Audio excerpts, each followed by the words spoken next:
ഇവളെത്തൊക്കെ വണ്ടി എടുക്ക.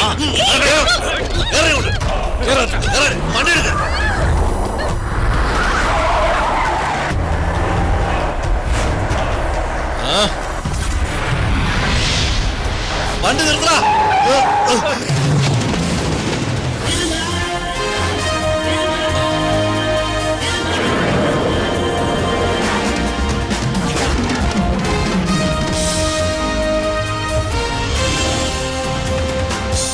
ആരാടാ ഇവൻ? എവിടെ പോയാലും കുറവ് നിൽക്കുന്നല്ലോ. അണ്ണ ഇന്നാളവന്റെ അടി കൊണ്ടിട്ട് പോർവലിന്ന് വെള്ളം പോണവരെ ഇപ്പോഴും മൂത്രം പോയിക്കൊണ്ടിരിക്ക. രാത്രി എന്റെ ലൂങ്കിയെല്ലാം നനഞ്ഞു പോയണ്ണ. ഇനിയും തല്ലി പഠിക്കാൻ പോവാണോ? കിട്ടുന്നതും കൊടുക്കുന്നതും നമ്മുടെ തൊഴിൽ ധർമ്മം. ഭയപ്പെടാൻ പാടില്ല. പോയി അടിച്ചോ. എന്നാ പോയി കൊണ്ടിട്ട് വരാം. വാ ഇറങ്ങാം.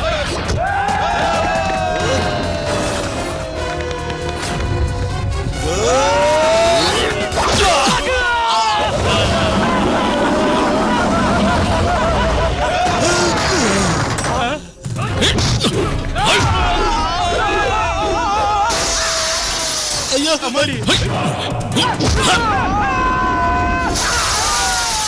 അയ്യോ എന്താണ് നോക്കിക്കുന്നത്? പോടാ. പറിച്ചെടുക്കുന്നത്. പോടാ. ഇവിടെ അല്ലടാ. പോടാ.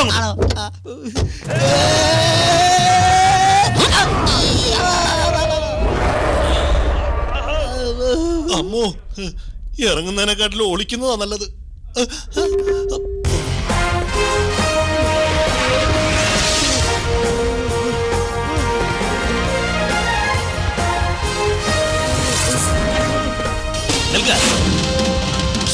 ഐശ്വര്യയെ മറന്നേക്ക്. ഹേയ്, അവളുടെ ജീവൻ എടുത്തേ തീരൂ. ആ കടമ ചെയ്യേണ്ടത് ഞാനാ. നിന്റെ കടമയിൽ നിന്ന് നീ വ്യതിചലിച്ചു.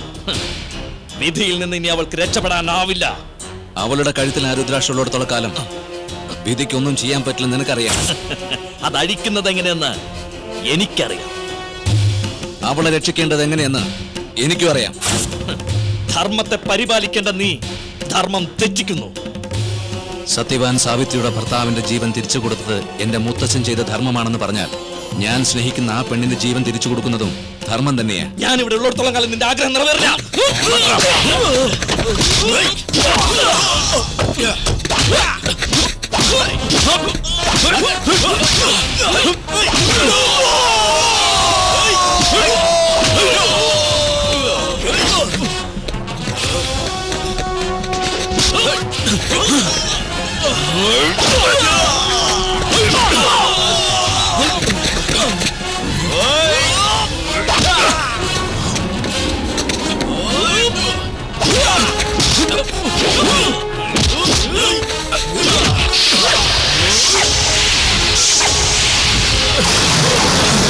അയ്യോ,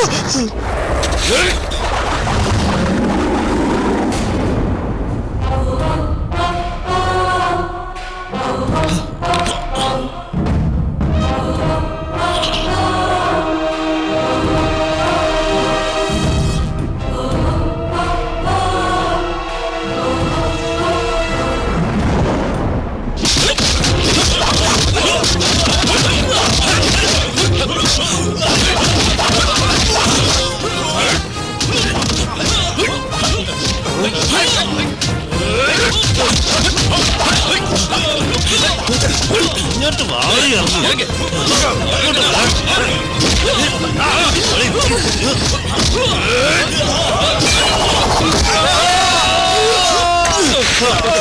എന്താടാ ഇത്? അണ്ണാ, അവളെ വിടരുത്. അവളെ വിടരുത്. അവളെ വിടരുത്. അവളെ കൊല്ലണം.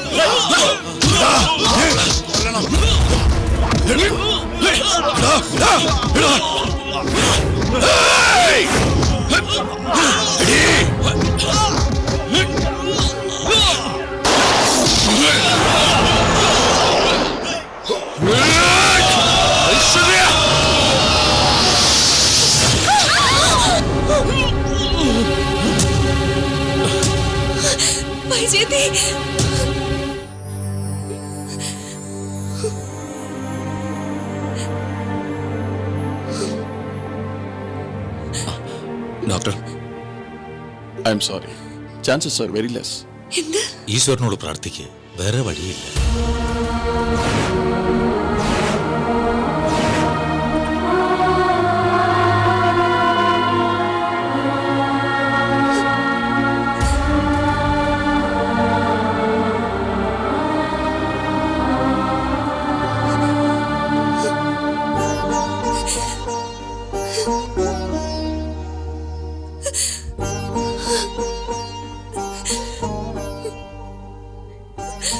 ഐശ്വര്യ, ഇതിനെല്ലാം കാരണക്കാരി ഞാനാ. എന്നെ രക്ഷിക്കാൻ വേണ്ടി അവള്. ഈ ലോകത്തിൽ നടക്കുന്നതിനൊന്നും നമ്മൾ കാരണക്കാരനല്ല. ഇവിടെ എന്ത് നടക്കണോ അത് നടന്നേ പറ്റൂ. ഇത്രയും നാൾ ത്യാഗം എന്താണെന്നോ സ്നേഹം എന്താണെന്നോ എനിക്കറിയില്ലായിരുന്നു. വൈജയന്തി ഈ നിലയിൽ കണ്ടപ്പോഴാ എനിക്കതിന്റെ വില മനസ്സിലായത്. വൈജയന്തി ജീവിക്കണം. ആ ദൈവം തന്നെ അവളുടെ ജീവൻ രക്ഷിക്കട്ടെ. അതുകൊണ്ടാ ദൈവത്തോട് പ്രാർത്ഥിക്കാൻ ഡോക്ടർ പറഞ്ഞത്. പ്രാർത്ഥിക്കുക മാത്രമല്ല, നമ്മളുടെ ശ്രമം അതിന് വേണം. ഞാനിപ്പോ എന്ത് ചെയ്യണമെന്ന് പറ. എന്റെ വൈജയന്തിക്ക് വേണ്ടി ഞാൻ എന്ത് ചെയ്യും? തീർച്ചയായിട്ടും ചെയ്യൂ. ചെയ്യും. അങ്ങനെയാണെങ്കിൽ നീ ധരിച്ചിരിക്കുന്ന രുദ്രാക്ഷമാല വേണം.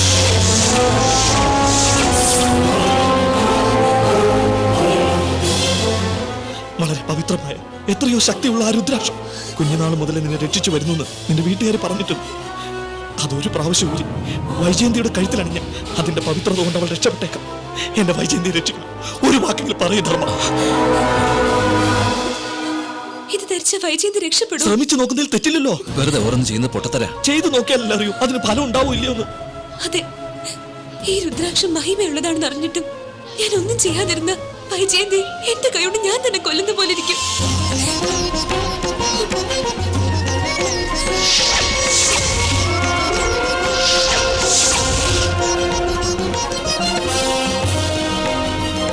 വേണ്ട, അത് നീ ഉരുണ്ട. ഞാൻ പറയുന്നത് കേക്ക്. എന്ത്? പിഞ്ചു കുഞ്ഞായിരിക്കും തൊട്ട് നിനക്ക് രക്ഷയായിരിക്കുന്ന ഈ രുദ്രാക്ഷം നിന്റെ ഭാവിക്ക് ലക്ഷ്മണനിലേക്ക്, നിന്റെ ജീവിതത്തിന് ശ്രീരാമ രക്ഷ. ദയവ് ചെയ്ത് അടിക്കല്ലേ. എന്റെ ജീവൻ രക്ഷിച്ചവൾ മരണത്തോട് പോരാടിക്കൊണ്ടിരിക്കുക. അവളെ രക്ഷിക്കാൻ ഞാൻ എന്നെ വേണമെങ്കിലും കൊടുക്കും. വേണ്ട, രുദ്രാക്ഷം അഴിക്കല്ലേ. ഞാൻ പറയുന്നത് കേക്ക്. എന്റെ വൈജയന്തിയുടെ ജീവനേക്കാളും വലുതല്ല എനിക്കിത്. ഐശ്വര്യ, ഒട്ടത്തരം കാണിക്കല്ലേ. അത് അഴിച്ച് എന്താ സംഭവിക്കാന്നറിയോ? എന്ത്? ഞാൻ മരിച്ചു പോവും. ഏയ് ഐശ്വര്യ, ഞാൻ നിങ്ങൾ ഇനി ഒന്നും പറയണ്ട. റുത്ത, ആ രുദ്രാക്ഷത്തെ അഴിക്കില്ലെന്ന് പറ. വൈജയന്തിക്ക് ഒന്നും പറ്റില്ലെന്ന് നിനക്കറിയാം. അന്യായമായിട്ട് ഐശ്വര്യയുടെ ജീവൻ എടുക്കല്ലേ. ഞാൻ ഐശ്വര്യ ജീവന്റെ ജീവനായി ഇഷ്ടപ്പെടുന്നു അറിഞ്ഞിട്ടും നീ എന്തെങ്ങനെ ചെയ്യുന്നത്? ദയവ് ചെയ്ത് നീ എന്റെ സ്നേഹത്തെ കൊല്ലല്ലേ. ഞാൻ പറയുന്നത് കേക്ക് ഗുപ്ത, പ്ലീസ്. ഞാൻ പറയുന്നത് കേക്ക്. ഞാൻ ഇപ്പൊ നിന്റെ വാക്ക് കേട്ടാൽ അവിടെ യമധർമ്മരാജൻ എല്ലാവരുടെ മുന്നിൽ തലകുനിക്കേണ്ടി വരും. ഐശ്വര്യയുടെ സമയമായി. വേറെ വഴിയില്ല. അങ്ങോട്ട് നോക്ക്.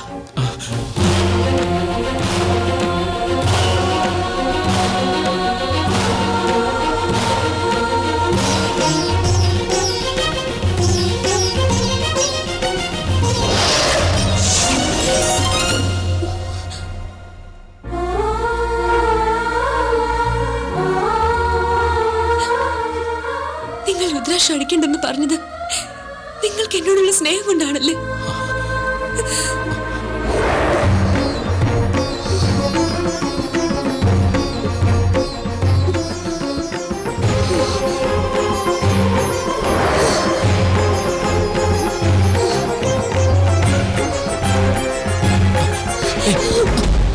ഐശ്വര്യ, ഐശ്വര്യ, ഐശ്വര്യ.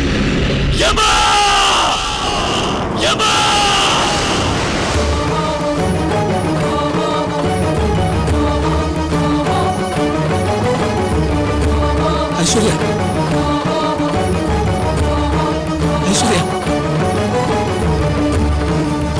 ഏയ് ഐശ്വര്യ.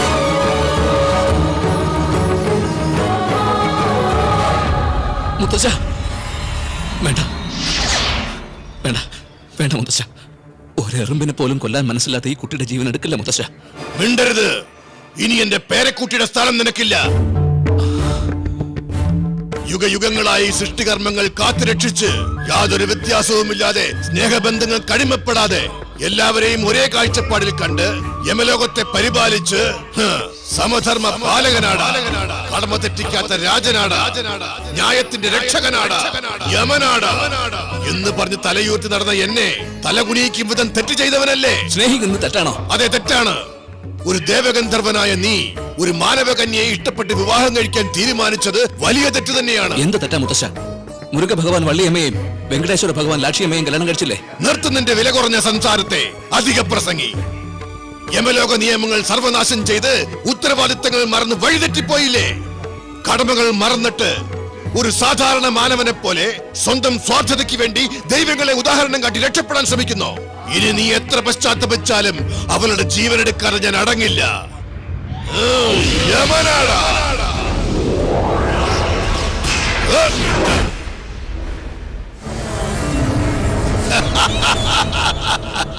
ഐശ്വര്യ,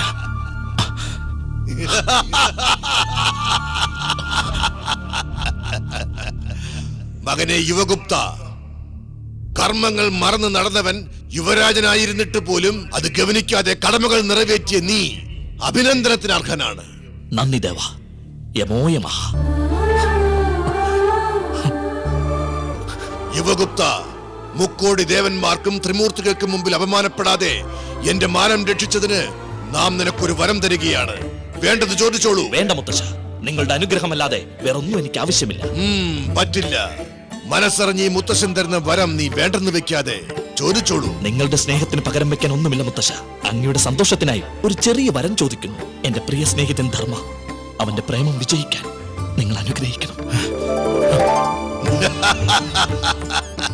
അത്രയേ ഉള്ളൂ. യുവധർമ്മ, നിന്റെ ഭൂലോക പ്രണയം സഫലമാകട്ടെ. നമുക്ക് യമലോകത്തേക്ക് ചെല്ലാം. വരൂ. മുത്തശ്ശ, പുറപ്പെടുന്നതിനു മുമ്പ് അവൾക്ക് ജീവൻ കൊടുത്താലും. അവൾക്ക് ജീവൻ കൊടുക്കുകയോ? എന്ത് പരിഹസിക്കുന്നോ? അവന്റെ പ്രണയം ജയിക്കുന്നതിന് അവന്റെ പ്രണയിനിക്ക് ജീവൻ വേണം. അത് നടക്കാത്ത കാര്യം. നന്നായി ആലോചിക്കും മുത്തശ്ശ. മുക്കോടി ദേവന്മാരും നിങ്ങളുടെ വരം നിറവേറാത്ത വരം എന്ന് പറയില്ലേ? വാക്ക് തെറ്റി വേന്ദ്രൻ എന്ന് മുകളിലുള്ളവർ പറയില്ലേ? ധൃതിപ്പെട്ട് വരം കൊടുക്കുന്നവനെന്നും പ്രായമായി മുന്നും പിന്നും നോക്കാതെ പറയുന്നവനെന്നും ദേവമംഗകൾ അവിടെയും ഇവിടെയും പോയി കളിയാക്കിക്കൊണ്ട് എന്തൊക്കെ പറയും മുത്തശ്ശനെ. നിർത്ത് ജൽപ്പനങ്ങൾ. ധർമ്മസങ്കടത്തിലായല്ലോ. വേറെ വഴിയില്ലല്ലോ മുത്തശ്ശ. ഭൂലോകത്ത് നാക്ക് തെറ്റിയാലും മേൽലോകത്ത് വാക്ക് തെറ്റിയാലും അതുകൊണ്ട് വരുന്നത് അപമാനം തന്നെയല്ലേ? ഗുപ്ത, പറയൂ മുത്തശ്ശ. നീ ഒരു നല്ല സ്നേഹിതൻ മാത്രമല്ല, വരുംകാല മന്ത്രിയും കൂടെയാ. അതൊക്കെ നിങ്ങളുടെ അനുഗ്രഹം കൊണ്ടല്ലേ. ശരി മകനെ, നിന്റെ ആഗ്രഹം നിറവേറാൻ, നിന്റെ സ്നേഹിതന്റെ പ്രണയം സഫലമാകാൻ ഞാൻ അവൾക്ക് വീണ്ടും ജീവൻ കൊടുക്കാൻ പോവുകയാ.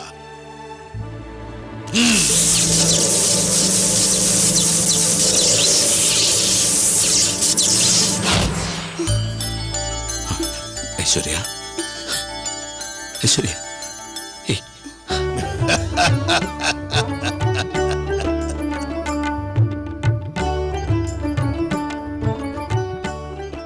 വളരെ നന്ദി മുത്തശ്ശ.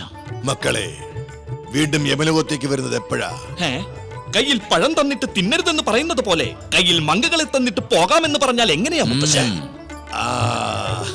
അത് മറന്നുപോയി.